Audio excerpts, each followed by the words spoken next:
Bonjour à tous, on se retrouve aujourd'hui pour une nouvelle vidéo et on se retrouve sur Oko Chronicle, une petite partie découverte.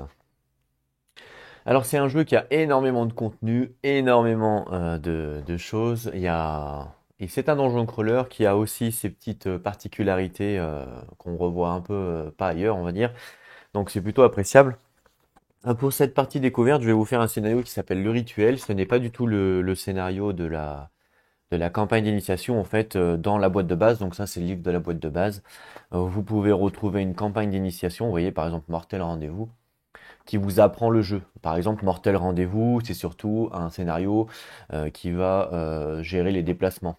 Ensuite vous avez le deuxième scénario qui va gérer tout ce qui est pion indice, tout ça, et avec les combats. Et le troisième scénario, c'est là où vous commencez votre enquête, parce que vous allez voir que dans le jeu, il y a potentiellement des enquêtes à faire et c'est ça du coup qui est appréciable justement, c'est que ce n'est pas du tout un donjon crawler comme les autres.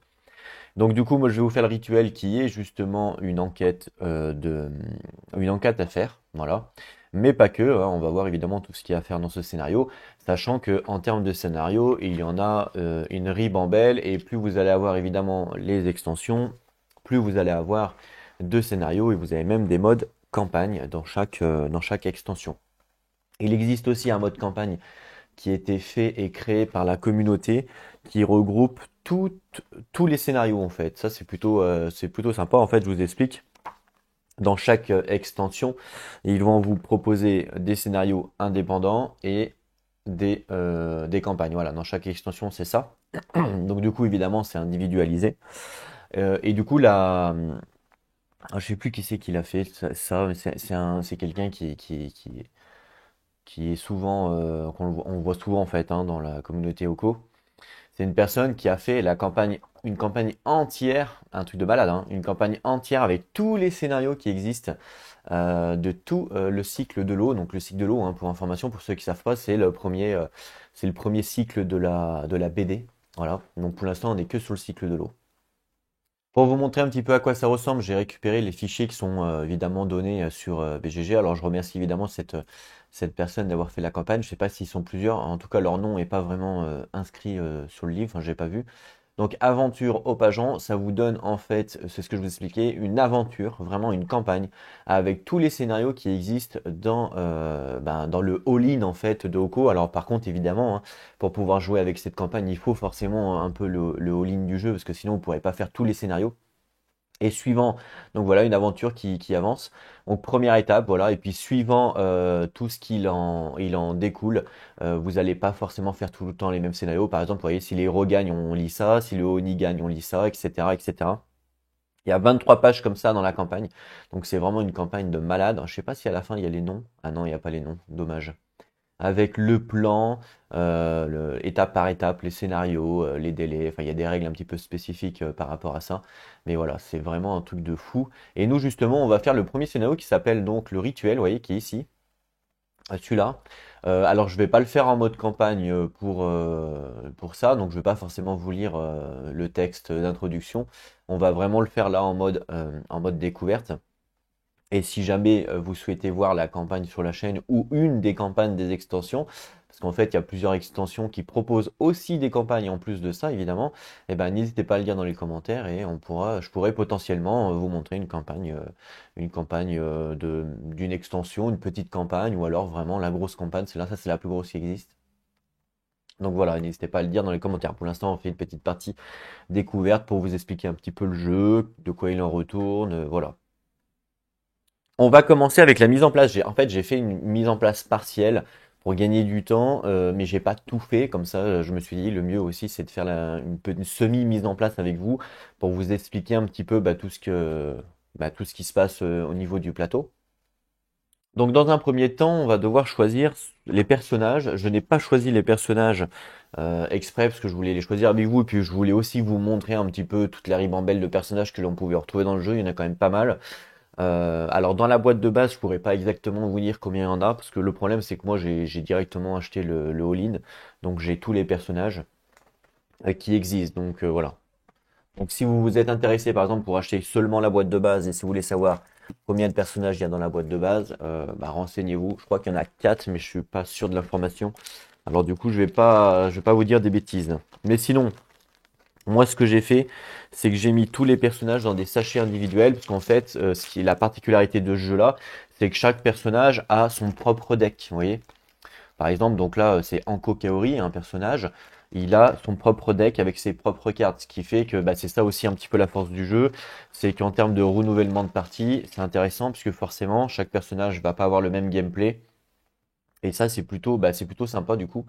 Et après bah, c'est à vous de, une fois que vous connaissez un petit peu le jeu, bien entendu, quand vous êtes sur un scénario par exemple par enquête ou quand vous êtes sur un scénario où il y a plus de combats, etc., c'est à vous de dire bon bah là je vais envoyer cette team là par exemple pour ce scénario là ou alors dire ah bah tiens je vais envoyer cette team là, enfin voilà. Du coup c'est vraiment c'est ouvert, hein. Vous pouvez faire vraiment ce que vous voulez. Donc je vous montre un petit peu tous les personnages qui existent. Donc Oko Kaori, Isako, qui est une marionnettiste. Alors, marionnettiste, c'est marrant, pour ceux qui connaissent pas la BD, en fait, les marionnettistes, c'est des gens qui montent dans des espèces de robots, si on peut appeler ça comme ça, plus ouais, c'est des marionnettes, en fait. Des marionnettes vides, mais à échelle humaine, si vous voulez. Donc, les personnes peuvent rentrer dedans pour les contrôler, et j'ai trouvé ça sympa. Je sais pas s'il y en a qui connaissent un petit peu la BD. Alors moi personnellement en termes de BD, j'ai lu que la BD du cycle de l'eau. Je j'ai pas encore les autres BD malheureusement. Voilà, donc je me suis procuré que celle du cycle de l'eau et j'ai bien aimé l'univers, hein. Je vous montre un petit peu sans spoiler bien entendu. Voilà, c'est une très très belle BD hein, forcément. Donc je l'ai lu hein, bien entendu. Donc je connais un petit peu le qu'est-ce qui se passe et je connais un petit peu les protagonistes on va dire du début de l'aventure parce que le cycle de l'eau c'est le premier cycle de la BD, hein. Il y en a 4 dedans. Et après le cycle de l'eau, c'est le cycle de la Terre. Mais le cycle de la Terre, pour l'instant, je ne l'ai pas lu. Donc voilà, on retrouve des personnages principaux et on va les retrouver évidemment dans le jeu. Ah, c'est gore, attention aussi, hein, c'est pas donné entre toutes les mains, on va dire, mais en vrai, c'est vraiment sympa. Et je l'ai lu en une traite, hein, tellement que c'était vraiment intéressant. Voilà, donc là, on peut retrouver Oko ici. Hop, ici, ça c'est Oko. Ça, c'est son acolyte qui s'appelle Kuburo. Ça, c'est le moine qui les accompagne. Il y a toujours un moine qui les accompagne. Et puis après, au fil des aventures, il y aura évidemment d'autres personnages qui vont se greffer au clan, entre guillemets. Donc Isako, ok, donc le marionnettiste. Eko Bashimo. Kuban, qui est un petit peu un personnage particulier. Tiku. Tiku, on le rencontre justement dans le cycle de l'eau, justement, dans la BD là que je vous ai montré. C'est un, C'est un personnage intéressant. Il va être pris en charge par le moine que vous avez vu juste devant. Et il va demander en fait à être le pupille un peu de Oko. Parce que en fait sa sœur est en danger. Et du coup il va voir Oko pour essayer de lui demander de la sauver. Donc voilà, donc toute une partie un peu sentimentale au début de la BD et tout. Il est pris par les sentiments et tout. Et voilà, donc c'est vraiment sympa. Donc voilà, ce personnage-là, on le découvre dans justement la première partie, on va dire, de la BD, donc le cycle de l'eau. Setsuka, Fauchelevent, Oko, bien entendu. Bon bah Oko, forcément, du coup, c'est un personnage qui est le protagoniste principal, bien entendu, hein. Donc Oko.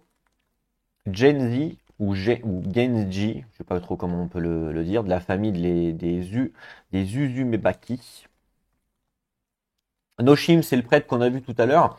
En fait, le prêtre a la particularité, c'est il peut faire appel à des esprits, les esprits de la nature, c'est-à-dire l'eau, la terre, le feu, le vent. Et dans les BD, en fait, souvent, il fait appel justement à la nature pour les aider dans leur enquête ou dans leur histoire.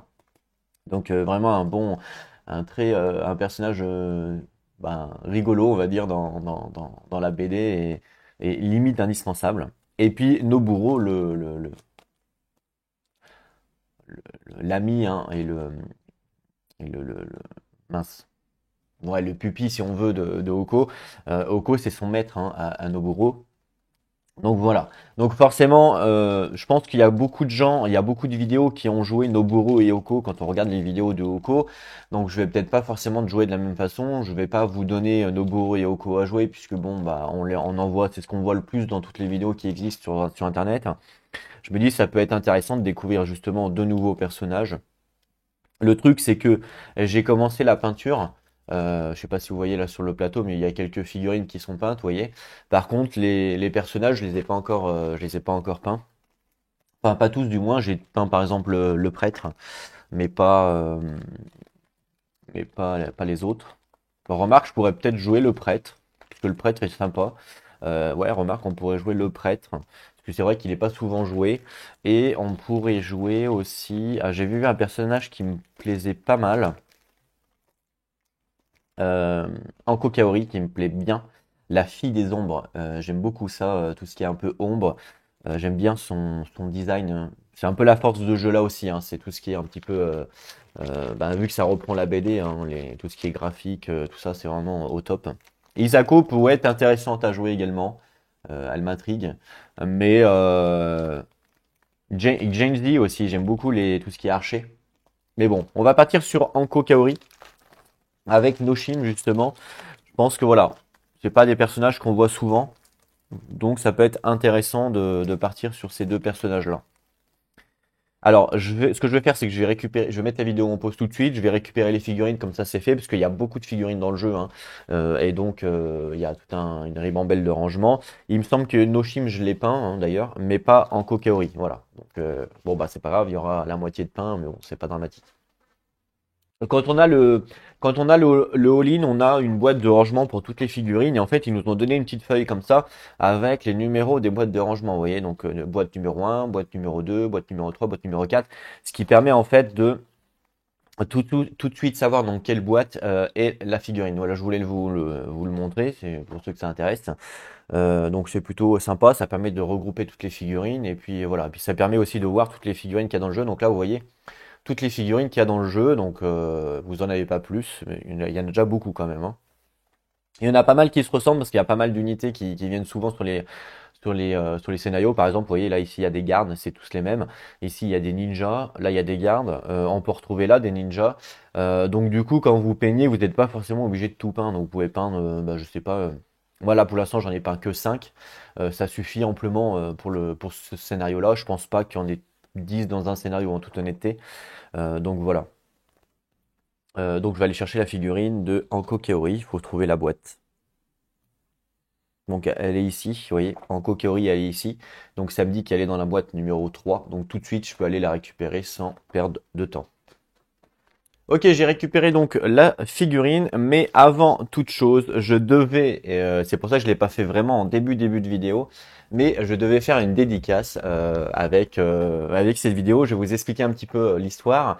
En fait, quand j'ai cherché le jeu, j'ai été sur Ocasio bien entendu, et là je vois quelqu'un qui vend, et ce quelqu'un, je le connais très bien puisque c'est mon ami Arachnid. Vous savez Arachnid, donc on a fait pas mal de vidéos ensemble, hein.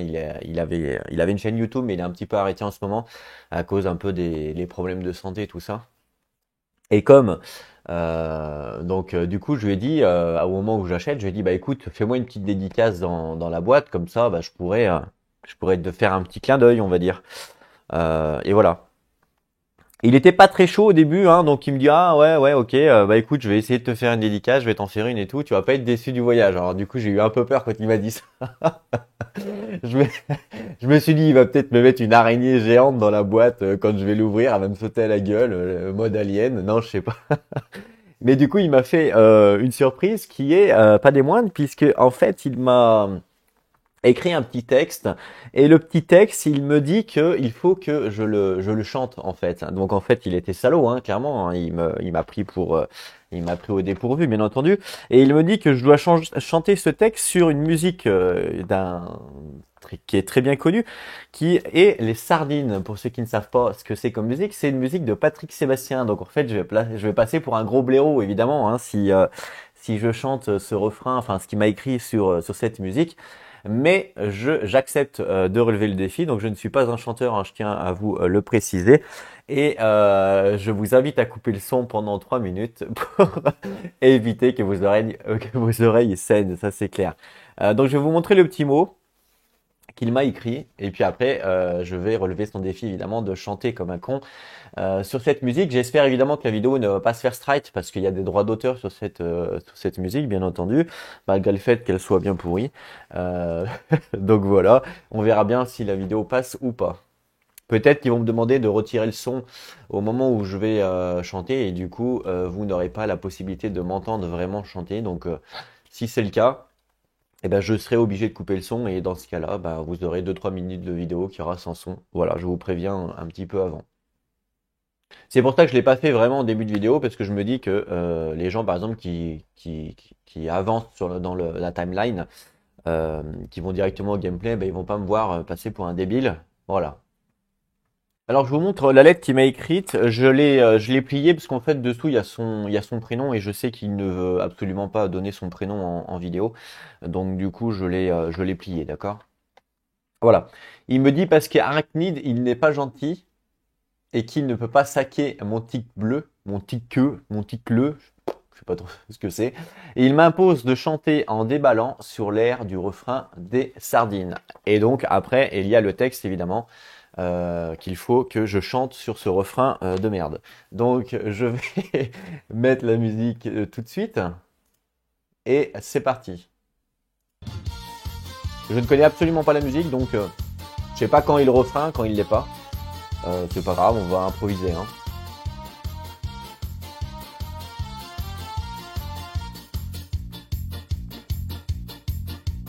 Donc on s'amuse bien en déballant des boîtes, surtout celles aux fans, surtout celles aux fans.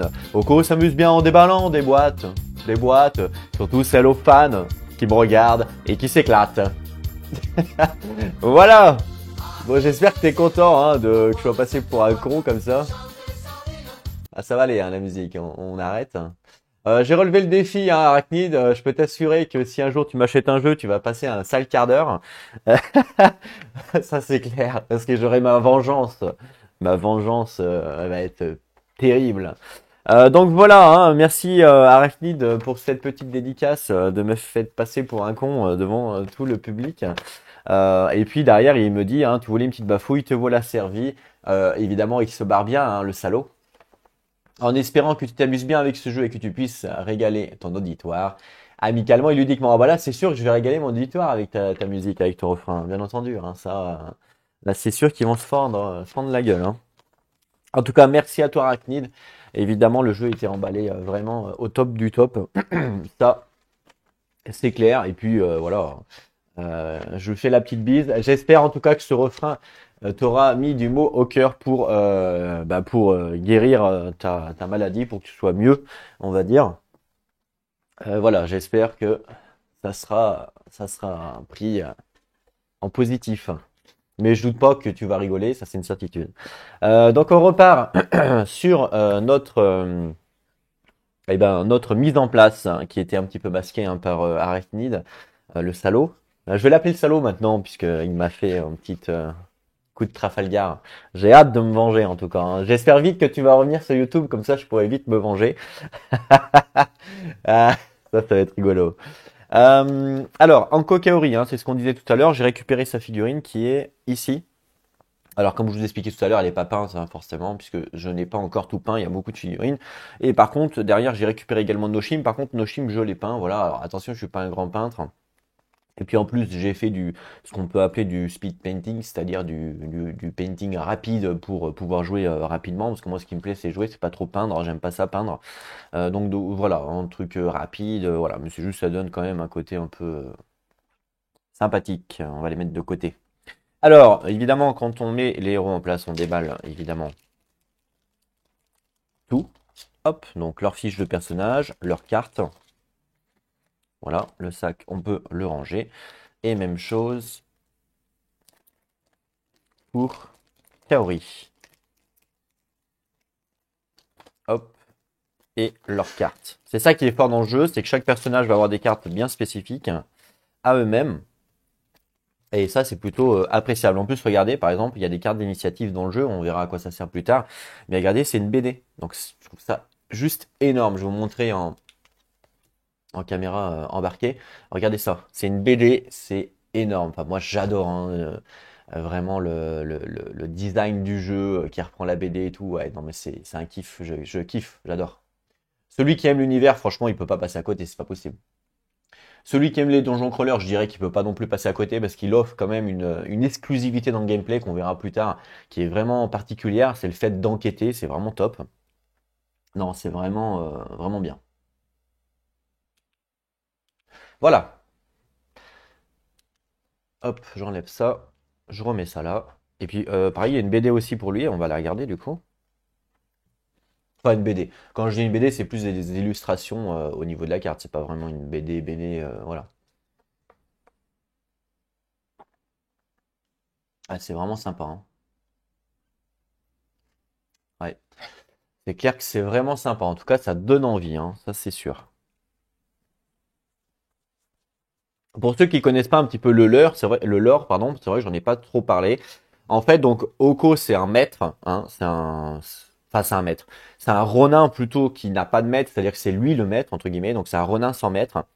Du coup, qui est à la tête d'un groupe, comme je vous ai expliqué tout à l'heure, et le groupe qui gère, en fait, c'est des chasseurs de démons. Voilà, donc ils voyagent dans tout leur territoire, dans tout l'empire, donc l'empire qui s'appelle le Pajan. Et du coup, accompagnés de tous ces acolytes, eh ben, ils font des enquêtes. Voilà, parfois il y a des individus qui leur demandent de les aider, un peu comme on a vu comme le petit, le petit garçon tout à l'heure là pour aider sa sœur. Il s'appelle Tiku d'ailleurs. Donc voilà. Il faut savoir aussi que Noburo, donc celui que vous avez vu tout à l'heure, il a toujours un masque rouge sur lui, hein, parce que voilà, il cache son identité.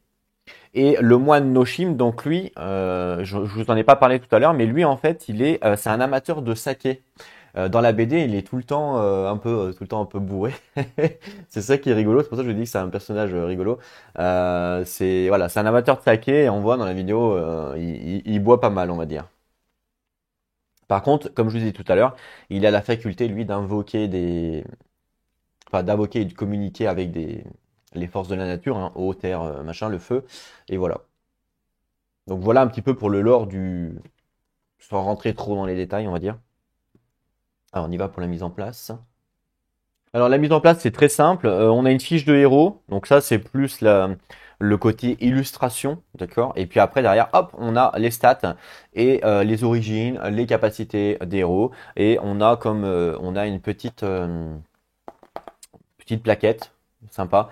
Ça nous permet de mettre le héros dedans, vous voyez. Et comme ça, on peut jouer après les cartes à gauche, à droite, son équipement, etc., etc.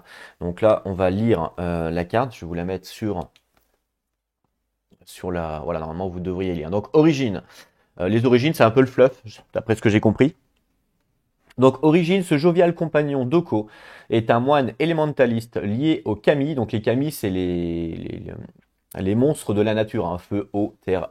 C'est ce qui fait. Il peut les invoquer, lui. Donc, c'est un grand amateur de saké, c'est ce que je vous expliquais tout à l'heure. Il est rarement sobre dessus. Voilà. Donc, c'est ça qui est rigolo aussi dans la BD, hein. Les signes particuliers, il est petit, il est blessé au nez. C'est pour ça que d'ailleurs qu'il a un bandeau au niveau du nez. Il finit souvent ses phrases pour dire qu'il est un petit peu bourré. L'équipement de base, on voit que au niveau de ses mains, c'est un BO, je sais pas trop ce que c'est. Et la réserve, il a un parchemin au choix dans sa réserve. Ok, on va aller chercher son stuff du coup. Alors, on va lire sa technique quand même. Donc, technique de l'homme ivre.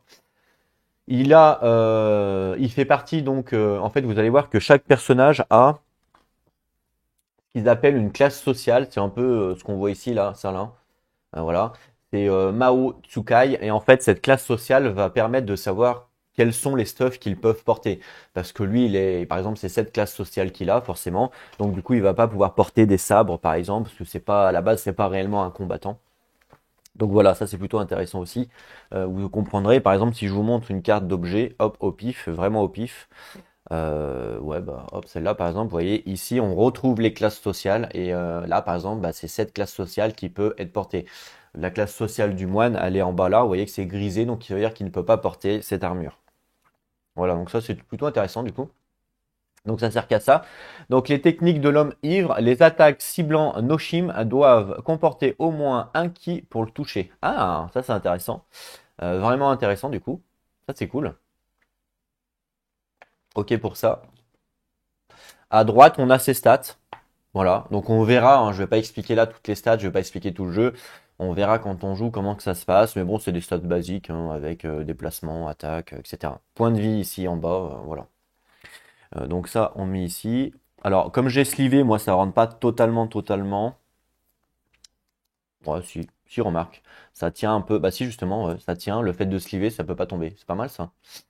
Si vous n'avez pas slivé, évidemment, ça tombe. Bah là, du coup, ça peut pas tomber. C'est sympa. Bah, ok. C'est pile poil, on va dire. Alors, le BO, c'est ça. C'est une sorte de bâton, hein. Je viens de le trouver dans les cartes équipement. Alors, les cartes équipement, il y en a beaucoup. Je vais vous le montrer de plus près. On voit qu'il y a bien la classe sociale du moine, hein. Enfin, de lui, quoi, de Noshim, en bas à droite. Voilà, donc c'est un bâton, simplement. Avec, si jamais on fait deux ki, vous voyez qu'il y a un petit symbole ici. Deux ki, on verra évidemment à quoi ça correspond quand on jouera. Et le symbole qu'on voit à côté, c'est le symbole assommé. Et là, on voit pas bien, mais à côté, c'est écrit -2. Donc en fait, il assomme avec -2. Parce qu'en fait, quand les jetons assommés, il y en a plusieurs, suivant les stats. Vous voyez, là, c'est marqué -1 par exemple. Ben, lui, il assomme en -2. Je pense que la couleur, elle doit être marron, mais on voit pas bien à la cam, hein. Enfin, marron, ouais, violet, ouais, c'est ça. Donc là, lui, il commence avec ça. S'il fait deux ki, il va pouvoir assommer. On verra c'est quoi l'assommage, si je peux appeler ça comme ça. Donc évidemment, on met ça de côté. Voilà. Alors, comment que ça marche pour mettre les différents objets? Je vais vous expliquer, je vais vous montrer. Alors déjà, comme j'avais plus beaucoup de place sur la table, parce que regardez, le scénario prend pas mal de place. À droite, il y a les ennemis. Du coup, je suis obligé de mettre les héros ici, un peu. Parce que la caméra, il faut que je puisse l'avancer en fait, voilà, pour vous montrer le plateau, bien entendu. Donc les héros, je vais en mettre un là, un à droite. Voilà, je peux pas faire autrement. Toutes mes caméras sont prises déjà. J'en ai quatre à gérer. Je vais pas en racheter deux autres, hein. Sinon, ça va être compliqué. J'essaye de, voilà, vous mettre un maximum de trucs dans la vision. Alors, hop. Donc, comme vous pouvez le voir, en haut, enfin, non, là vous ne voyez pas, mais en haut, en fait, on a les emplacements pour les objets. Main gauche, main droite, habillement, donc c'est par exemple les habits. Et on voit que le bâton, il se porte à deux mains, parce qu'il y a deux mains ici, d'accord?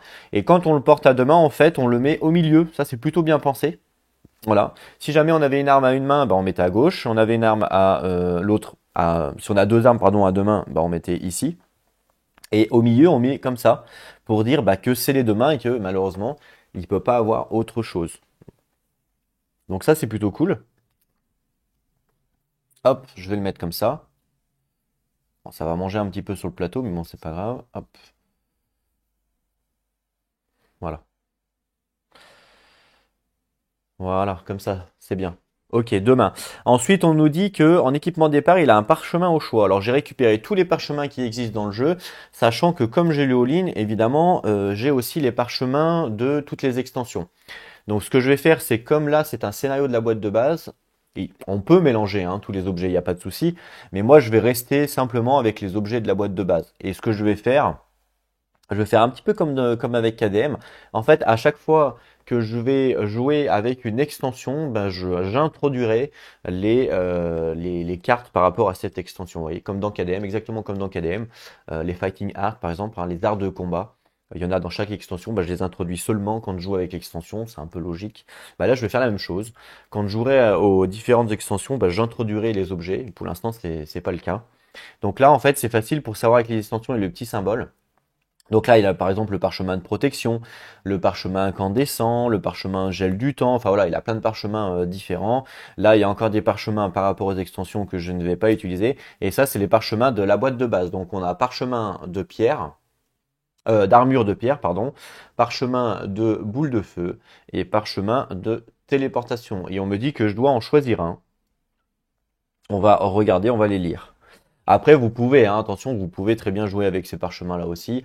Vous pouvez très bien jouer avec tous les objets de toutes les extensions. Il n'y a aucun problème. D'ailleurs, ils nous le disent hein, dans les règles. Vous pouvez le faire. Ça va pas changer la nature du jeu, ça c'est sûr. Mais voilà, c'est juste moi qui ai envie de faire ça, mais vous pouvez très bien le faire.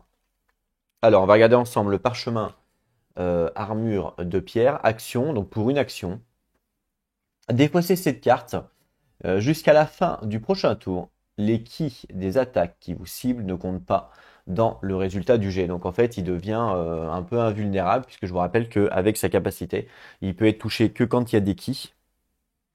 Au moins un ki pour être touché. Et là, du coup, grâce à ça, on ne prend pas en compte les ki. Le ki des attaques qui vous ciblent ne compte pas. Donc du coup, en fait, on ne peut pas, avec ce parchemin-là, on est invulnérable, mais seulement jusqu'à la fin du prochain tour. Donc seulement pour un tour, bien entendu. Puis après, le parchemin, on l'a plus, quoi. Hein, on fait appel un petit peu euh, à la pierre, en fait. Ok, donc ça, c'est le premier parchemin qui peut être intéressant. Le deuxième parchemin, c'est un parchemin de téléportation. Action, défaussez cette carte et placez-vous sur un espace libre de votre tuile ou d'une tuile adjacente. Pas mal, on se téléporte d'une tuile à une tuile. Alors une tuile c'est quoi? Ça c'est une tuile par exemple, le gros carré là c'est une tuile, d'accord? On peut se téléporter de notre tuile là où on veut ou une tuile adjacente. Donc c'est pas mal. C'est pas mal. Et le dernier parchemin, c'est un parchemin de boule de feu, donc pareil, il faut défausser la carte bien entendu, et lancer une attaque à distance s'appliquant à tous les personnages présents dans la zone de la cible. Ouf, ah ouais, vraiment une attaque AOE, c'est vraiment sympa ça aussi. Qu'est-ce que je vais prendre? Bonne question. Comme il n'a pas beaucoup d'attaques, vous voyez, par rapport à ses stats, on voit hein, ses stats, il a un d'attaque, c'est pas beaucoup. Je vais plutôt prendre le parchemin de boule de feu pour m'aider. Voilà, je vais prendre le parchemin de boule de feu, et on me dit que je dois mettre le parchemin dans la réserve. Donc la réserve, en fait, c'est l'emplacement, un peu l'inventaire, si on veut. L'inventaire de personnage. Et on voit la réserve, vous voyez, c'est marqué en bas. Il y a 3 symboles. Ça veut dire qu'il peut mettre jusqu'à 3 cartes qu'on met ici en réserve. Voilà, donc il a le parchemin en réserve et je pourrais potentiellement, durant la partie, inverser, évidemment. Il faut savoir que dans la réserve, vous pouvez stocker n'importe quel item, même si ce n'est pas votre classe. Hein. Parce qu'après, vous pouvez évidemment échanger à quelqu'un, etc., etc. Voilà, petite particularité. Et après, on a son deck. Donc, son deck qui est ici. Donc, sa carte initiative va nous servir à nous pour décider de qui commence à jouer. Donc, je vais la poser ici. Voilà. Et ça, c'est son deck spécifique à lui. D'accord? Donc, chaque personnage a un deck spécifique à lui. Et son deck va nous permettre de modifier ses valeurs. On va voir comment ça se joue. C'est vraiment intéressant, je trouve. Et ils ont tous une faiblesse. Ça, c'est exactement comme dans War Arkham. Par exemple, votre personnage, il a un deck. Et dans votre deck, vous avez une faiblesse. Bah là, c'est le même principe. Vous avez tous une faiblesse dans tous les decks. Voilà. Et puis, évidemment, chaque carte avec une illustration bien spécifique, c'est super beau. Et en plus, vous avez des actions uniques. Voilà. Je vous expliquerai comment ça se joue pendant le vrai jeu, hein, d'accord? Là, on fait simplement pour l'instant la mise en place. Hein, donc son deck qui est accessible. Et ici, on a une petite carte un petit peu spécifique. C'est une carte en fait de quête annexe, entre guillemets. Euh, Comment ils appellent ça? Ouais, c'est une carte de quête annexe qu'on va pouvoir faire durant le scénario. Et en fait, parce que vous allez voir, je vais vous expliquer, mais il y a une espèce de fresque que l'on va faire tout au long de l'aventure. Et en fait, on va gagner le scénario si on a plus de points que l'ONI et si on résout évidemment tous les objectifs. Donc là, on nous dit dans les règles que si jamais c'est une mission que l'on fait où il n'y a pas d'enquête, dans ce cas-là, on doit toujours choisir euh, la première mission. Mais comme là, moi, c'est une enquête, parce que j'ai fait exprès de prendre une mission avec enquête pour vous montrer tout le potentiel du jeu. Du coup, on nous dit qu'il faut lancer un dé, et puis suivant la phase qui est indiquée, on va avoir la quête aléatoire, d'accord? Donc là, on voit pas bien, par contre, ça c'est un petit défaut, on peut dire. Si on regarde la carte, vous voyez, je vous la mets de plus près, on voit pas bien les symboles, en fait. Là, on voit un petit peu en bas, et c'est vrai qu'on voit pas très très bien les symboles. Ils auraient pu un peu éclaircir, c'est vrai. Faut avouer. Donc là, il faut que je lance le dé pour savoir la quête de Noshi. Alors, je vais enlever tous les dés parce que je les avais mis dans la boîte. Alors, c'est un dé noir, on le voit bien. Hein. Il n'y a pas de souci là-dessus. Je lance un dé pour savoir sa quête, ok? Donc en fait, sur un dé noir, il y a plusieurs faces. Il y a une face, donc c'est une blessure, mais une lame, un katana si vous voulez. là aussi. Donc le katana, c'est la première. Là, c'est vierge, la deuxième. Hein, donc vierge, c'est ça. La troisième, c'est double épée. Donc double épée. Et la quatrième, c'est le ki. Donc le ki, c'est ça. Voilà. Donc voilà pour ça. Je vous mets la cam. Voilà, je lance le dé. Chercher mon petit sac. Allez, c'est parti. Ok, double. Donc double, on voit que ma quête, c'est, donc double, c'est là, infliger tous les damages à un lieutenant. Voilà, infliger tous les damages à un lieutenant. Donc faut qu'il tue un lieutenant en fait, hein, sans l'aide de quelqu'un. Et voilà sa quête. Donc ça va pas être une quête si simple à faire que ça. Et en fait, s'il réussit la quête, il va devenir ce qu'on appelle un maître élémentaliste légendaire. Donc voilà, c'est une quête personnelle qu'on va mettre de côté. Voilà, je vais la mettre là à côté là du plateau, ici là, et je vais mettre un petit pion dessus pour dire que c'est cette quête-là qui est en cours. Et d'ailleurs le pion, il est ici. Donc c'est ici, infliger tous les dégâts, tous les damages à un lieutenant. Voilà. Donc je mets le petit pion dessus pour dire que c'est cette quête-là. On n'est pas obligé de la faire, on n'est pas obligé de la réussir, bien entendu, c'est vraiment une quête annexe. Ça, c'est vraiment intéressant aussi d'avoir dans un scénario plusieurs quêtes annexes. Vous allez voir qu'il y en a quand même pas mal. Donc c'est plutôt pas mal. Ok pour ça. Donc son deck, lui, pour l'instant, je vais le mettre de côté.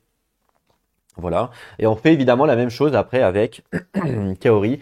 Alors là, c'est long parce que forcément, je vous explique, je vous montre tout ça. Mais en vrai, ça prend une seconde hein, pour le faire.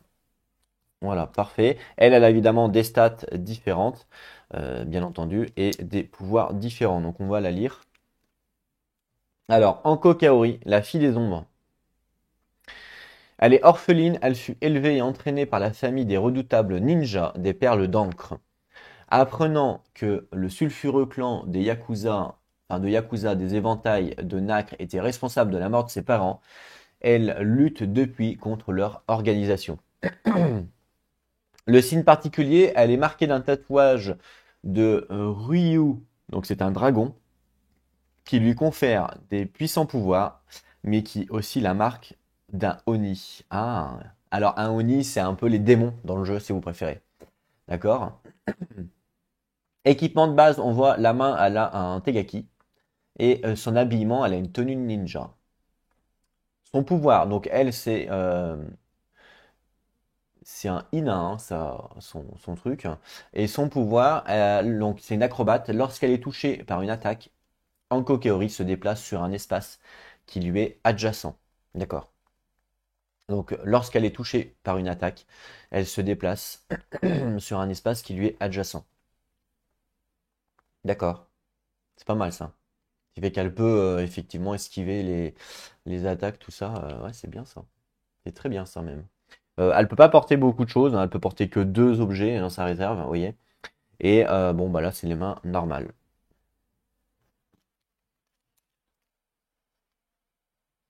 Donc sa carte d'initiative, je la laisse ici. Et on a son deck, même chose, avec sa faiblesse bien entendu. Voilà. Et puis évidemment on a sa quête personnelle. Donc je vais également lancer un dé pour savoir de quoi il en retourne. Donc je reprends un dé, je lance. On a eu un ki pour sa quête personnelle et un ki donc c'est utilisez votre carte faiblesse avec au moins un héros présent sur votre tuile. Alors j'ai pas lu la carte faiblesse donc je sais pas du tout c'est quoi. Mais voilà pour sa quête personnelle. On peut voir ses cartes faiblesse. Le tatouage maléfique. Oula. Ah oui c'est pour ça on nous dit hein, son tatouage. Faites voir sa carte faiblesse. Tatouage maléfique. Les héros sur votre tuile posent 2 pions de dégâts sur leur fiche d'identité. Ah mince.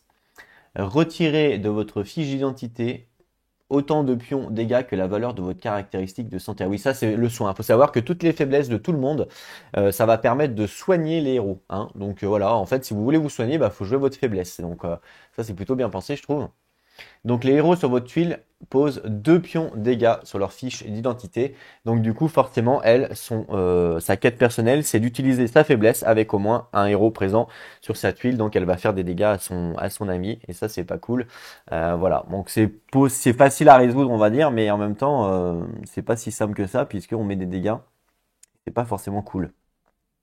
Et puis si jamais elle réussit, Si jamais elle réussit, elle va devenir une beauté mortelle. Ça, c'est plutôt sympa sur la fresque. On verra comment, hein, de quoi il en retourne au niveau des fresques. Vous allez voir, c'est vraiment sympa. Moi, j'aime beaucoup. En fait, ça nous donne une histoire par rapport à tout ce que l'on fait et tout. C'est vraiment bien. Enfin, c'est vraiment bien pensé. En fait, on crée nous-mêmes notre propre BD si on veut. Et ça, c'est plutôt cool. Donc, je vais aller chercher les items. Alors, on nous a dit qu'elle avait, elle, un Tegaki et une tenue ninja. Donc, je reviens, je vais mettre en pause et je vais récupérer les items, parce que comme il y en a beaucoup, je vais pas vous faire patienter le temps que je cherche. Voilà. Alors, j'ai trouvé une tenue ninja et un Tegaki. Alors, comme vous pouvez le voir, ça provient d'une extension, forcément, parce que ce personnage-là provient d'une extension. Donc, forcément, son stuff provient aussi d'une extension. Mais c'est pas grave. Donc, du coup, le Tegaki, voilà à quoi ça ressemble. Je vais vous le montrer de près. Ah oui, c'est une arme. Vous savez, avec des chaînes qui se lancent. J'aime beaucoup les illustrations qu'ils ont fait avec le petit personnage en dessous, ici, là, pour montrer un petit peu bah, comment on s'en sert, entre guillemets. Vous voyez, donc ça, c'est vraiment sympa. Donc pareil, elle, si elle fait deux ki, il y a deux symboles. Alors, j'ai du mal à voir. Attendez, je la prends 2 secondes pour voir. Ah, ok.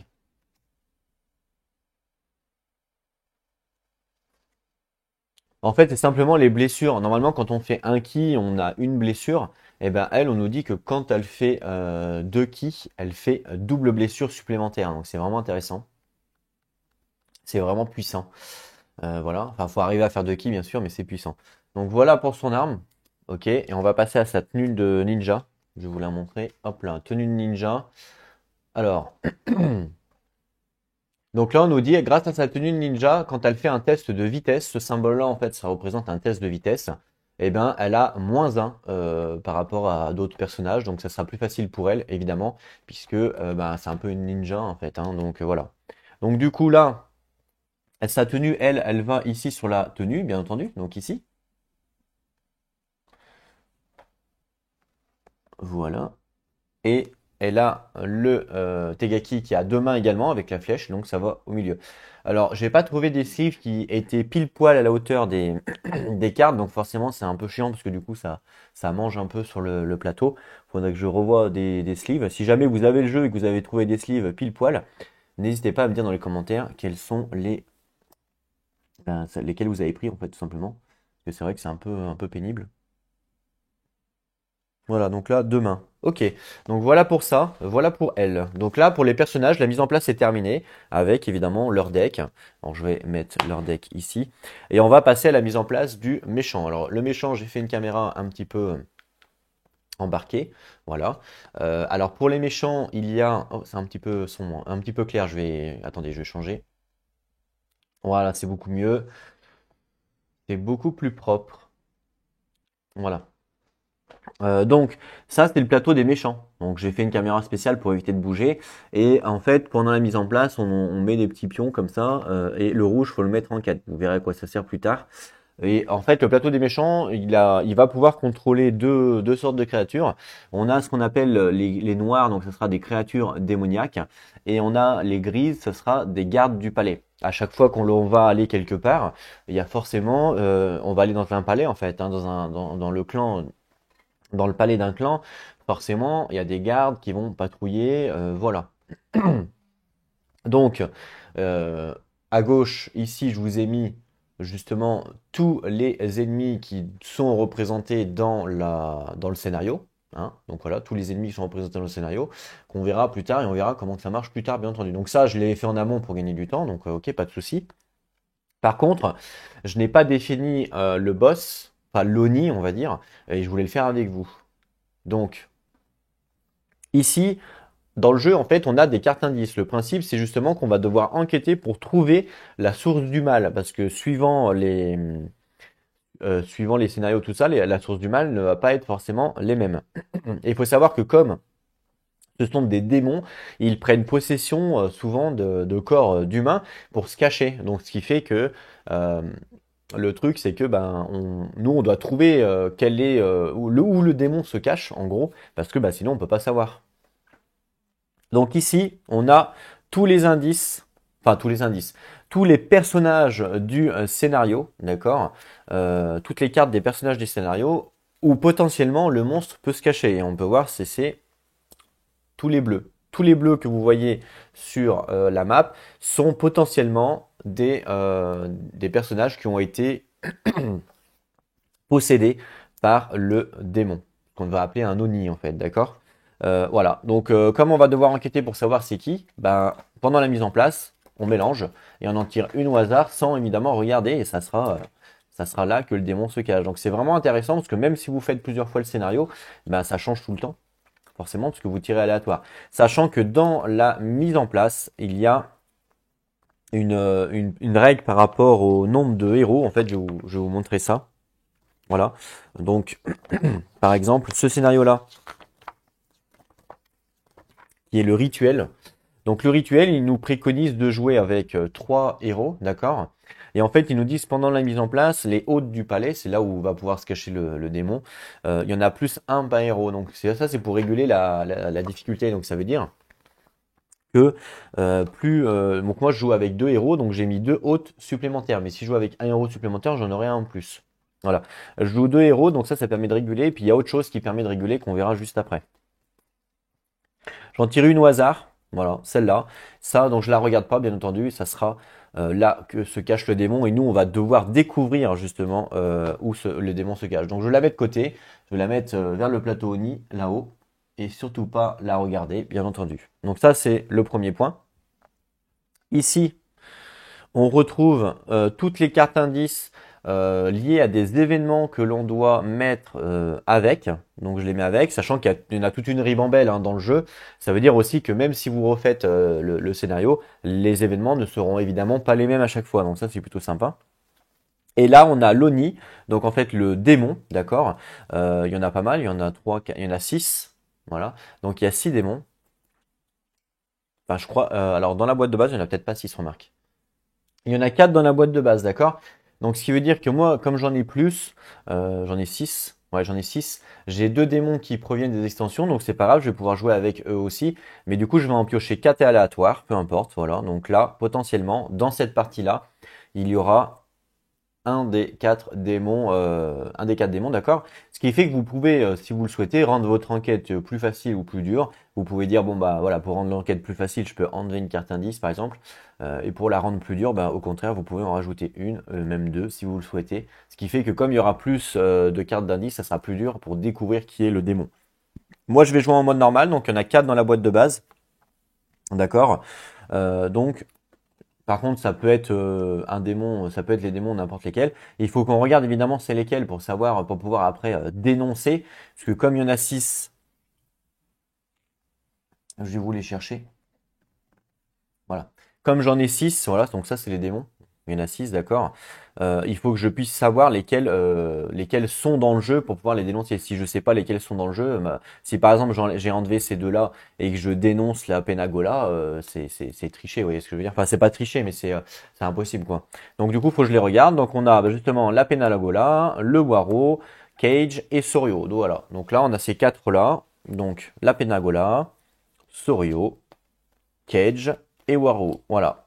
Ça veut dire qu'on n'a pas Miryoku, on l'a pas dans cette partie, et on n'a pas Yama dans cette partie. Donc là, potentiellement, dans notre partie, on aura un des 4 démons à combattre dans ce scénario-là, bien entendu. Et après, vous pouvez aussi choisir, hein, vous pouvez faire ce que vous voulez, vous pouvez dire, bah voilà, j'ai pas envie de battre Waro, par exemple, hop, je l'enlève et vous mettez à la place. Vous mettez à la place Miryoku, par exemple. Vous faites vraiment ce que vous voulez. Là, par exemple, on pourrait aussi se dire, bah, on joue qu'avec ceux de la boîte de base, par exemple. Alors, je ne sais pas c'est lesquels. Comme c'est tout mélangé, je vais vous dire ça tout de suite. Alors, ceux de la boîte de base, il y a Yama, Miryoko, Cage et Oryo. Donc, Miryoko, Cage, Soryo. Il n'y a pas la Penagola, par exemple, dans la boîte de base. Mais c'est pas grave, je vais la laisser. Moi, je vais faire les 4 là, ça me paraît bien. Donc, évidemment, on récupère leurs cartes. Donc, Waro. Ok, Miryoko. Donc Miryoko, ok. Donc là, j'ai les 4 cartes qui correspondent aux 4 Oni, bien entendu. Ok, donc je les mets de côté. Voilà, et on va devoir découvrir laquelle sera notre démon de la game. Donc je mélange. On en prend une au hasard, que je donne, encore une fois, vers, hop, le méchant plateau là-bas. Et le reste, je les mets dans les cartes indices. Et maintenant, on mélange notre paquet indice. Voilà, donc ça, je voulais faire avec vous, c'est la mise en place. Et là, on va devoir découvrir les deux cartes que l'on a mis de côté, c'est-à-dire quelle est la nature du démon. Est-ce que c'est Miryoku? Est-ce que c'est Suryo? Voilà, on ne sait pas. Donc, on va devoir deviner la nature du démon. Et on va devoir deviner dans quelle hôte il se cache, le démon. Et oui, forcément. Est-ce qu'il se cache dans lui? Est-ce qu'il se cache dans elle? Voilà, donc pour pouvoir trouver ça, on va devoir les interroger. On va devoir aller les voir, les interroger, dire bah tiens, est-ce que c'est toi le démon? Voilà, suivant les indices qu'ils vont nous donner, tout ça, tout ça. Donc c'est ça, faire une enquête, c'est vraiment sympa, je trouve. Voilà, je mélange bien. Et donc, on va devoir, nous, pendant notre game, réduire ce deck-là pour, évidemment, avoir après, plus on enlève de cartes indices, et plus c'est facile de savoir qui sera, où il se cache le démon et qui sera le démon, bien entendu. Donc ce deck-là, je laisse de côté, il n'y a pas forcément besoin de le voir. Voilà. Donc voilà pour la mise en place. Et puis après, c'est terminé. Enfin, c'est terminé en même temps, ça fait 1 heure que je parle. Mais c'est pour vraiment un petit peu vous expliquer. Et après, tout le reste, j'ai mis en place en amont. Donc, il y a le plateau, les héros, enfin les méchants, pardon, avec leurs cartes, parce que vous allez voir qu'il y a des cartes spécifiques à chaque monstre. Donc ça, c'est pas mal. Et le deck du méchant ici, et on va pouvoir commencer à jouer. Faut juste que je vous explique aussi sur la mise en place par rapport au scénario. Donc le scénario s'appelle le rituel, d'accord? Donc voilà, les placements de départ. On nous dit, lors de l'installation de l'aire de jeu, le joueur Oni place le pion hôte de la courtisane sur la tuile M01, comme indiqué dans le scénario. Il retire sa carte du paquet de cartes indices. Je l'avais retiré, je crois, ouais. Donc la courtisane, elle est ici. Hein, le scénario nous dit de la mettre ici. Et en fait, cette tuile-là est une tuile isolée, celle-là. Là. Ça, c'est une tuile isolée là où ils font le rituel. Donc en fait, nous, on va rentrer dans un monastère, ou je sais pas ce que c'est d'ailleurs, peu importe, dans un clan en fait, si vous voulez, et on va devoir trouver une des trappes qui correspond au rituel. Voilà. On sait qu'il se passe des choses louches dans cette auberge et on va devoir enquêter. Donc en fait, on nous dit dans la mise en place de poser 3 trappes, celui-là, celui-là et celui-là, aléatoirement, d'accord? Donc, chose que j'ai faite. Et je ne sais pas quelle est la bonne trappe en fait. Parmi les 3 trappes, il y en a une qui est bonne. Donc, il va falloir enquêter pour découvrir qui est l'Oni et dans quel corps elle se cache. D'accord? Donc, ça, c'est le premier objectif. Et le deuxième objectif secondaire, c'est d'aller sauver la courtisane. D'accord? Et pour aller la sauver, il faut trouver la bonne trappe déjà parmi les 3. Donc, je sais pas c'est laquelle. Et après, on doit arrêter le rituel. On verra comment ça se passe. Mais en gros, voilà. Donc, voilà le truc. Donc, il place à sa convenance les pions trappes sur les espaces bleus. Alors, en solo, il y a une carte en solo qui est ici. On nous dit donc le rituel. Placer les pions trappes sur les espaces bleus les plus près des points numérotés des tuiles C1, C2, C3, enfin C5. Et à la fin de chaque tour, retourner un pion invocation. Donc, c'est ce que j'ai fait là. J'ai placé les tuiles aléatoirement, donc je ne sais pas où elles sont. Je sais pas où est la bonne trappe. Et ici, vous pouvez remarquer qu'il y a les pions invocation, d'accord? Et les pions invocation, comment ça marche? En fait, il y en a 2 couleurs de l'autre côté. Là, je ne vais pas les retourner parce que je les ai mélangées. Il y a des couleurs vertes et des couleurs rouges. Quand on retourne une couleur verte, c'est l'invocation qui avance. Et quand on retourne une couleur rouge, c'est qu'ils sont loupés entre guillemets. Faut arriver à sauver elle avant qu'ils terminent l'incantation, parce que sinon, ils vont la transformer en Oni entre guillemets. Et voilà. Donc voilà un petit peu le délire, d'accord? D'ailleurs, on voit là les 6 pions invocation, il y en a 4 verts et 2 rouges. Voilà. Et en fait, on va les retourner. Et s'il y en a 4 verts à un moment donné, ça veut dire que l'invocation est terminée. Et enfin, le rituel est terminé plutôt. Et du coup, il va se passer des choses pas très sympathiques. Donc, je vais vous montrer quand même le livre de scénario. Parce qu'il y a une sorte de mini BD, c'est plutôt sympa. Le rituel, voilà. D'accord. Donc cette tuile-là, elle est vraiment excentrée. Elle n'est pas avec le reste. C'est par rapport, comme je vous ai dit tout à l'heure, par rapport aux trappes. Alors on nous dit, avec une mini BD ici. Donc vous voyez, on a la salle du. J'ai l'impression que ça c'est la salle du rituel. On voit pas bien, mais je crois que c'est la salle du rituel. On nous dit un salon de thé. Ah, c'est un salon de thé, d'accord. Donc du coup, c'est peut-être pas un clan. Un salon de thé isolé. De mystérieuses disparitions de courtisanes, il n'en fallait pas plus pour que nous venions investiguer et tenter de débusquer une secte cachée parmi les nobles clients présents sur place. Ah. Extrait des mémoires de Ticu. Donc voilà, donc en fait c'est un salon de thé et parmi les clients il y a une secte qui s'est cachée. Alors la mission des héros. Les héros devront tenter de découvrir parmi les hôtes la sombre créature qui se cache et de tenter de retrouver une jeune courtisane récemment disparue. Ils auront à trouver le bon passage vers la cave où se déroulent les rituels avant de libérer la courtisane. Donc ça c'est ce que je vous ai expliqué. Donc le déroulement de la partie, cette partie se déroule comme décrit dans le livre de règles. Les héros gagnent des chapitres de conte de Ticu en résolvant l'enquête. Donc ça c'est par rapport à la fresque qu'on verra plus tard. Et en gagnant la mission secondaire et en réussissant leur mission personnelle. Donc la mission personnelle, on l'a vu, c'est le truc de tout à l'heure.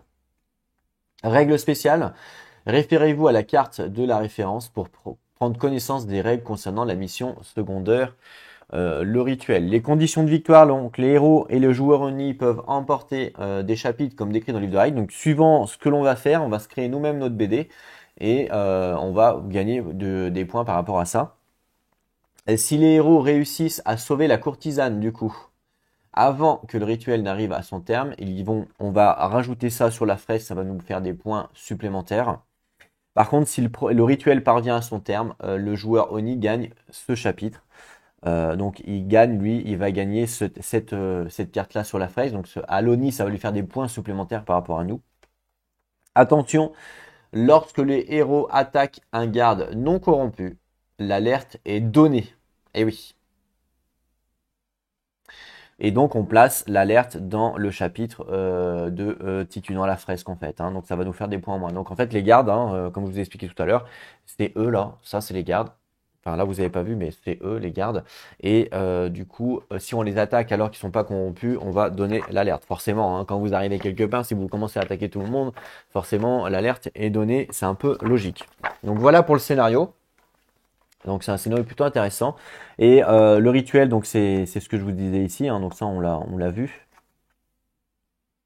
Et on peut voir les objectifs. Voilà. Alors ça on s'en fout. Donc lors de la phase de fin de tour, le joueur Oni retournera un pion à invocation. C'est ce que je vous ai expliqué tout à l'heure. Et s'il y a 4 pions à invocation, bah dans ce cas-là, le rituel sera terminé. Alors, en premier, les héros doivent trouver la bonne trappe pour accéder à la cave, bien entendu. Donc un héros adjacent à une trappe peut dépenser une action pour le retourner. Si le symbole sens interdit n'apparaît pas, il s'agit de la bonne trappe. Il n'y en a qu'une. Un personnage adjacent à la bonne trappe peut dépenser une action pour se déplacer sur l'espace orange de la tuile M01, c'est-à-dire qu'on peut descendre dans cette tuile-là quand on a trouvé la bonne trappe pour venir ici. L'espace orange, c'est ici. Pour aller sauver la courtisane.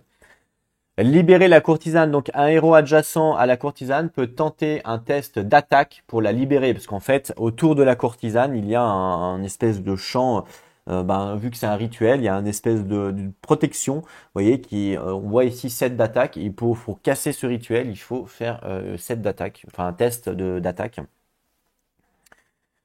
Donc, si les deux conditions sont remplies, on gagne ça. Donc, pour la fresque, c'est-à-dire les deux conditions, c'est-à-dire trouver la bonne trappe, bien entendu, et libérer la courtisane. Donc ça, c'est cool. Par contre, le joueur Oni, lui, donc l'adversaire, il va essayer de terminer l'invocation. Donc, lorsque 4 pions d'invocation vert sont retournés, le joueur place un Oni qui n'est pas celui concerné par l'enquête, donc un autre Oni, sur un espace de renfort et pose 2 pions de dégâts sur sa fiche d'identité. Et donc lui remplit ça. Donc en fait, si jamais le rituel arrive à son terme, malheureusement, un autre Oni va prendre possession du corps de la courtisane et il va nous embêter en plus dans notre quête. Donc c'est super intéressant, c'est super important, je veux dire, d'aller sauver la courtisane. Bon après on pourrait se dire on la laisse faire, mais bon. Après du coup on va plus combattre contre un Oni mais contre 2 Oni. Et là ça risque d'être compliqué quand même. Donc il y a tout intérêt quand même à aller virer euh, d'aller arrêter ce rituel, hein, clairement. Avant même, limite d'aller enquêter, hein. Je dirais même, avant même d'aller enquêter, il y a tout intérêt d'arrêter ce rituel. Donc voilà pour la mise en place. Vous avez compris un petit peu le scénario, d'accord? Juste, on va regarder au niveau de la fresque, parce que c'est vrai que je vous en ai pas parlé. Et surtout, je ne l'ai pas mis en place. Donc en fait, quand on va jouer, on va se créer une fresque. Alors malheureusement, j'ai plus de place sur la table. Alors je sais pas où je vais la mettre. Je vais la mettre au fond là-bas. On va se créer une fresque et la première carte, c'est les mémoires de Tiku. Donc Tiku, hein, c'est le moine. Enfin, c'est le pas le moine, c'est le garçon. Alors, c'est le garçon qui raconte notre histoire, en fait, notre aventure, bien entendu. Donc, je vais vous conter une histoire extraordinaire. C'est les mémoires de TQ, ou alors je vais vous conter une histoire, une bien triste histoire. Donc en fait, suivant si on gagne le scénario ou pas, l'histoire qui va être racontée à la fin du chapitre, à la fin de la quête, va être soit bah, on a perdu, c'est une triste histoire bien entendu, soit on a gagné, c'est une histoire extraordinaire. Donc ça c'est plutôt rigolo quand on va faire notre fresque suivant comment elle est, d'accord? Voilà. Donc des fresques, il y en a plein à gagner, il y a tout ça pour vous dire qu'il y a plein de possibilités de se raconter une histoire. Dans ce scénario-là, je crois qu'il n'y a pas tout disponible, hein, comme c'était marqué dans la mise en place. C'est ça qui est intéressant aussi, c'est quand vous faites une campagne, vous allez mettre votre fresque petit à petit suivant les scénarios que vous faites. Vous voyez, par exemple, hein, donc c'est la fresque qui est là, suivant les scénarios que vous faites, et suivant si vous gagnez ou remportez ou perdez les scénarios, vous n'aurez pas les mêmes fresques. Et le principe, c'est que tout au long de la campagne, vous allez créer votre histoire et votre aventure, et c'est ça qui est plutôt sympa. Par exemple, on vous dit, dans ce cas-là, si les joueurs remportent, ben, ils gagnent ce chapitre-là, s'ils perdent, ils gagnent ça, etc., etc. Donc ça, c'est plutôt cool. Et pareil, suivant votre aventure et suivant vos choix, vous n'aurez pas forcément les mêmes scénarios. Par exemple, l'encadré comportant ce symbole indique de quelle façon continuer l'aventure en proposant des choix en fonction de l'équipe qui a gagné le scénario. Vous voyez, donc en fait, quand vous allez faire une campagne, le mode campagne en fait vous permet, oui, il y a des choix en fait, donc vous n'allez pas faire tous les scénarios. Vous faites par exemple l'acte 1 et suivant si vous remportez ou pas, bah, vous allez passer peut-être à ce chapitre-là ou celui-là. Vous voyez, il y en a plusieurs en acte 2. Donc c'est plutôt sympa en fait. En vrai, c'est vraiment très très bien. Bien pensé. Ok pour ça. Alors nous on n'est pas en campagne, hein. Je vous ai dit on est en mode pour l'instant là vraiment c'est une découverte du jeu, on n'est vraiment pas en campagne. Donc forcément toutes les fresques qui sont liées à la campagne, non, on les aura pas. On va juste prendre nous les fresques qui sont liées au scénario. Donc évidemment ça fera une petite fresque hein, parce qu'il y a qu'un scénario, mais c'est vraiment intéressant quand on joue en campagne pour faire une fresque énorme. Alors on nous dit donc. Alors, par rapport à notre chapitre, enfin, par rapport à notre scénario, on nous a dit qu'on pouvait potentiellement avoir l'alerte est donnée. Vous savez, c'était marqué tout à l'heure dans le scénario. Donc, l'alerte est donnée potentiellement. Je la mets de côté puisque potentiellement on peut donner l'alerte si on attaque un truc et du coup, ça va nous faire des points négatifs, bien entendu. On peut avoir aussi l'ONI fut terrassé, bien sûr, ou alors l'ONI s'est échappé si on arrive à le tuer ou pas le tuer par rapport à notre scénario. Donc ça va faire partie aussi de notre fresque. Hop, je le mets également de côté. On a également la fresque qui est liée justement à cette mission, donc par rapport à la tuile M01. Donc voilà, c'est celle-là. Donc malheureusement, le rituel touche à sa fin, bien sûr, ou alors, bien entendu, on a sauvé. Fort heureusement, le rituel fut interrompu. Donc suivant ce que l'on va faire, on va gagner potentiellement des points. Le principe hein, sur la fresque, c'est d'essayer d'avoir un maximum de bleu pour gagner évidemment contre l'ONI. Donc ça, je le mets aussi de côté. En fait, pour vous expliquer, hein, je peux vous montrer le livre de règles. Et si, en fait, à chaque fois qu'on va avoir des bleus, on va gagner un certain nombre de points, et à la fin de notre scénario ou de notre campagne, le camp qui a le plus de points va gagner. Donc il y a tout intérêt. C'est ça qui est intéressant en fait, c'est que vous n'avez pas qu'un seul objectif à faire, vous avez plein de choses à faire, et suivant ce que vous faites, vous racontez une histoire. Si jamais on a réussi tout bah, à vaincre l'ONI, tout ça, on aura cette fresque-là, fort heureusement, on a réussi, ou alors malheureusement, il y a des choses qui fait que l'on n'a pas réussi. Donc ça, je la mets également de côté. Ensuite, on a par rapport à l'accusation. Si jamais on accuse un ONI qui n'est pas le bon, bah dans ce cas-là, on mettra première accusation embarrassante, bien entendu. Parce qu'on s'est trompé, donc en fait, vous voyez, il faut faire attention à ce que l'on fait, c'est-à-dire que vous pouvez très bien En fait, parce que vous auriez pu dire, ouais, mais t'as qu'à faire des accusations au pif et puis comme ça tu tombes dessus. Oui, mais non. Parce que si vous faites des accusations au pif sans vraiment enquêter, ben, vous rajoutez des points pour l'ONI au niveau de la fresque et en fin de partie, du coup, ben, vous perdez. Puisque donc ça, c'était la première accusation. Ensuite, vous avez la seconde accusation diffamante. Donc ça veut dire que vous avez c'est encore raté, imaginez-vous, deuxième tentative et l'ultime accusation, soit vous avez cette fois-ci démasqué, ou soit vous êtes encore trompé. Ok, donc ça peut aussi arriver. Vous avez également par rapport aux quêtes des deux personnages, Anko Kaori, soit elle réussit sa quête, elle devient beauté mortelle, c'est ce qu'on a vu tout à l'heure, soit bah, malheureusement elle arrive pas, donc voilà, donc ça fait des points en moins. Et pareil pour Noshim, même chose, soit il y arrive pas, soit il y arrive, hop, voilà, donc ça fait des points toujours pareil. Une carte pour boucher les trous si jamais on a besoin sur la fresque, et voilà. Donc vous voyez que ça fait quand même beaucoup de choses, hein.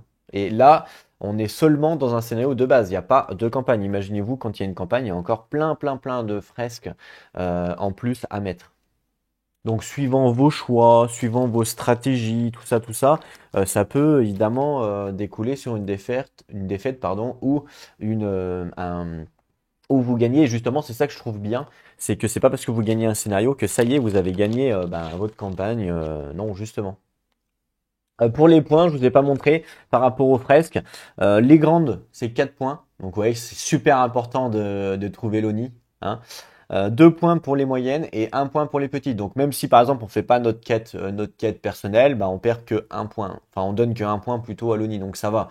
Vous voyez, donc à nous de faire les bons objectifs par rapport à tout ça. Donc c'est ça qui est, moi je trouve ça vraiment intéressant, vraiment bien pensé. Pour ça que je vous dis que c'est un donjon crawler qui n'est pas du tout comme les autres. Ouais, ça par exemple c'est du jamais vu, on le voit nulle part quoi.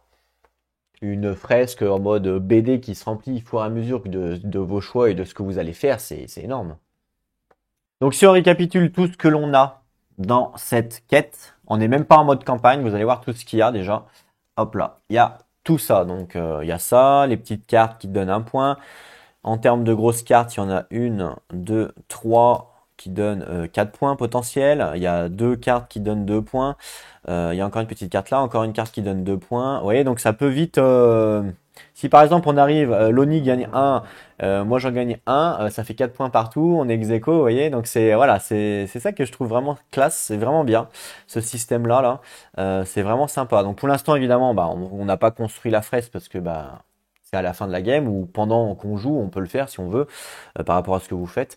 Mais hop, on met ça de côté. Voilà. Ce que je vais faire, c'est que comme là, bah, j'ai fini la mise en place et qu'on va pouvoir commencer à jouer, et ben, je vais stopper la vidéo là. Ça sera une petite vidéo du coup d'1 heure et on va dire que ça sera l'épisode mise en place, l'épisode 0 si on veut. Je pensais pas que ça allait me prendre autant de temps, mais vu que j'ai parlé beaucoup, j'ai expliqué le lore, tout ça, voilà. Donc tous ceux qui veulent voir du gameplay, bah, je vous invite à aller sur l'épisode 1, parce que dès l'épisode 1, promis, j'arrête de parler, on commence tout de suite l'aventure. Et je vous explique évidemment les règles du jeu, parce que pour l'instant, on ne sait pas jouer encore, hein, bien entendu, c'est une partie découverte.